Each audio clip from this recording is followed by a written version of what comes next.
Pinili kong iwasan ka dahil ako'y nakatali na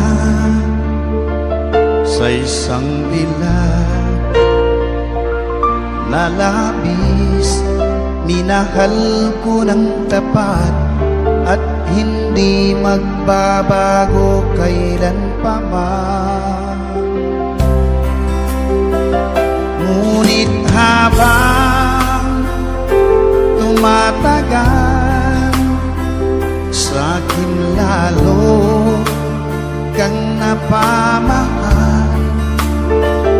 Ang puso ko'y nalilito dahil sa naramdaman. Ano ang aking gagawin na malimot ka?